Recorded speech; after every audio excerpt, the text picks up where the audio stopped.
কি হয়েছে কি দাদা ভাই? এসব কি কথা বলছিস তুই? তুই জানিস না এটা আমি পাপ করেছি, আমি পাপী। আমার না মনে হয় বাবা আমার কোনো ছেলে না থাকলেই ভালো হতো। কি লাভ হলো বল থেকে? আমি না সংসারের হাল ধরতে পারলাম, না বোনেদের দেখাশোনা করতে পারলাম। দাদা ভাই প্লিজ চুপ কর। তুই এখন এই অবস্থায় এত কথা বলিস না, চুপ কর। আমি একটা বোঝা হয়ে গেলাম রে। আমি তোর উপর সারা জীবনের মতো একটা বোঝা হয়ে গেলাম। দাদা ভাই খবরদার, তুই আর একটাও কথা বলবি না তো। দাদা কখনো বোনের উপর বোঝা হয়? আজকে যদি এই অ্যাক্সিডেন্টটা আমার হতো আর তোকে আমাকে দেখতে হতো, তাহলে কি আমি তোর উপর বোঝা হয়ে যেতাম? কেন বলছিস দাদা ভাই এই সমস্ত কথা? আমি বলছি তো, আমার ভাল লাগছে না শুনতে। একটা তো অ্যাক্সিডেন্ট হয়েছে, হতেই পারে। এখন আমরা সবাই সবার পাশে থাকবো, ব্যাস। তুই জানিস দাদা ভাই, আমি সবাইকে কি বলি? আমি কত গর্ব করে সবাইকে বলি যে আমার দাদা ভাইয়ের মতন মন এই পৃথিবীতে আর কারণ নেই।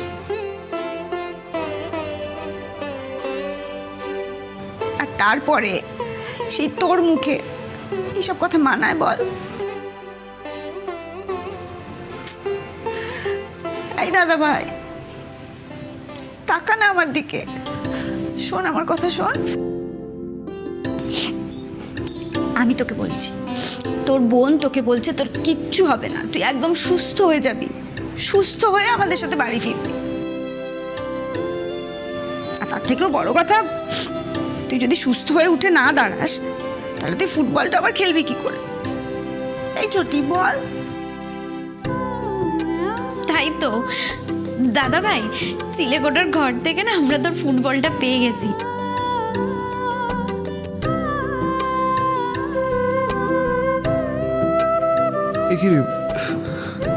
তুই ওকে সব বলে দিয়েছিস? বলে দিয়েছি।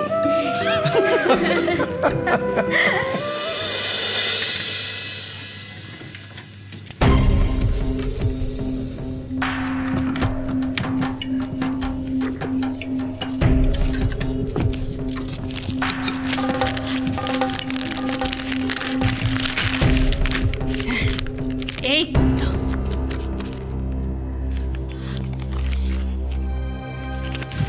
ধুর বাবা, কাজের সময় যত অকাজ।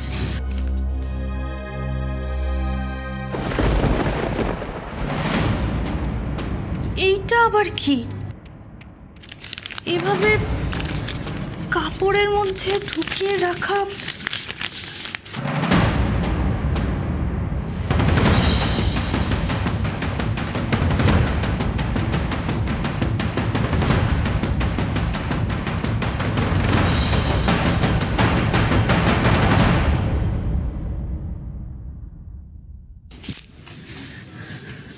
আচ্ছা, পিয়ালিটা এখনো আসছে না কেন বলো তো?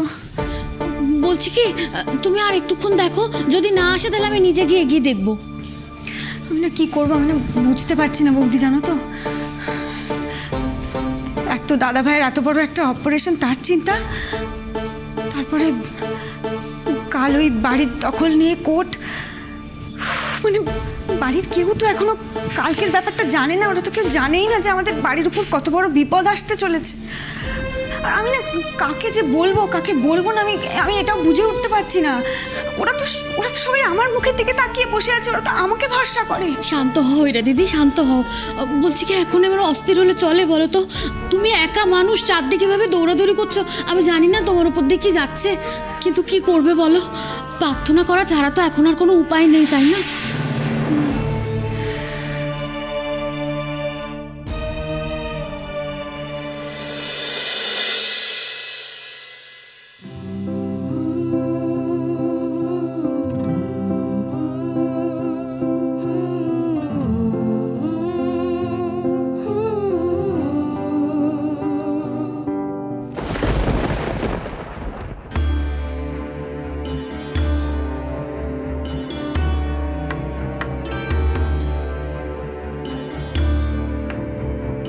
সর্বনাশ, কোর্ট অর্ডারটা তো আলমারিতেই রেখে এসেছি।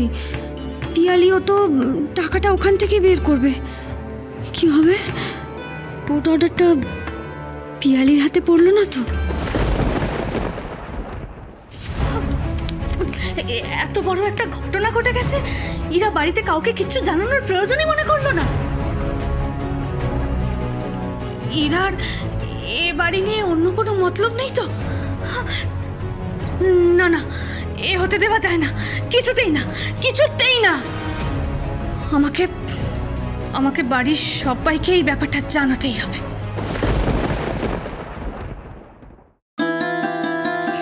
প্লিজ কিছু মনে করো না ব্রতদা, তোমাকে একটা কথা বলতে বাধ্য হচ্ছি। তুমি তো দিয়ের ছোটবেলার বন্ধু, এত বছরের বন্ধু। এই মুহূর্তে সবচেয়ে বেশি কার কষ্ট হচ্ছে তুমি কি বুঝতে পারছো না ব্রতদা? হ্যাঁ তিস্তা, আমি বুঝতে পারছি। মানে ব্রতদা, তুমি যদি একটু দির সাথে গিয়ে ভালো করে কথা বলো, দিনা অনেকটা হালকা হতে পারে, ওর অনেকটা ভালো লাগতে পারে। প্লিজ ব্রতদা, প্লিজ তুমি একটু দিকে দেখবে। হ্যাঁ নিশ্চয়ই দেখবো, শিওর। Excuse me.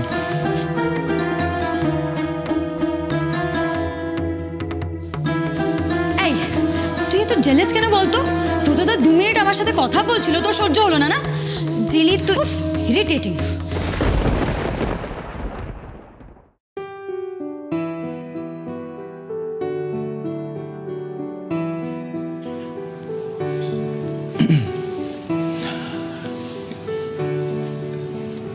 ইরা সব ঠিক আছে তো? আই মিন তুমি ঠিক আছো তো? Are you all right?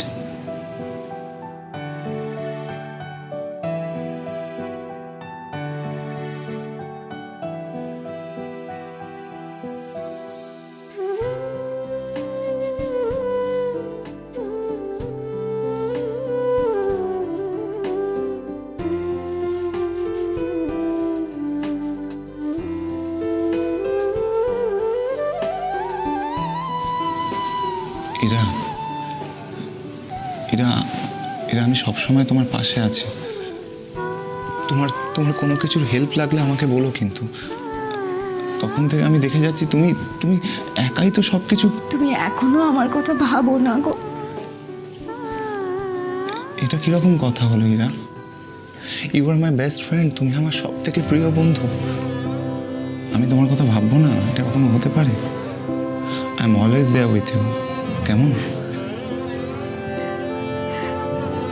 না সত্যি, আমার সত্যি খুব একা লাগছে জানো। আমার খুব ভয় করছে। এই দেখো বোকা মেয়ে, কেঁদো না, কেঁদো না, আমি আছি তো। কেমন? আমি সবসময় তোমার পাশে আছি।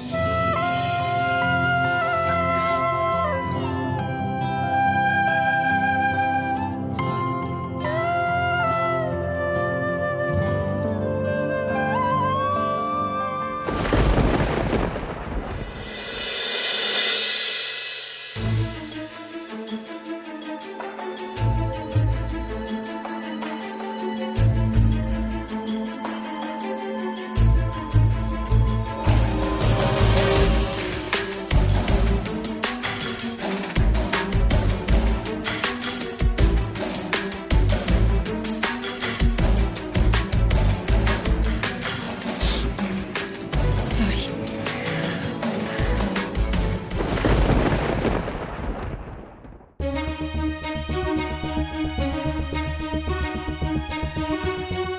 বাহ, পারফেক্ট টাইমিং, একদম সঠিক সময় তোমার বস চলে এসেছেন। Your one and only well উইশার, শুভাকাঙ্ক্ষী। আর তো তোমার ভয় লাগবে না, একাও লাগবে না, তাই না ইরা?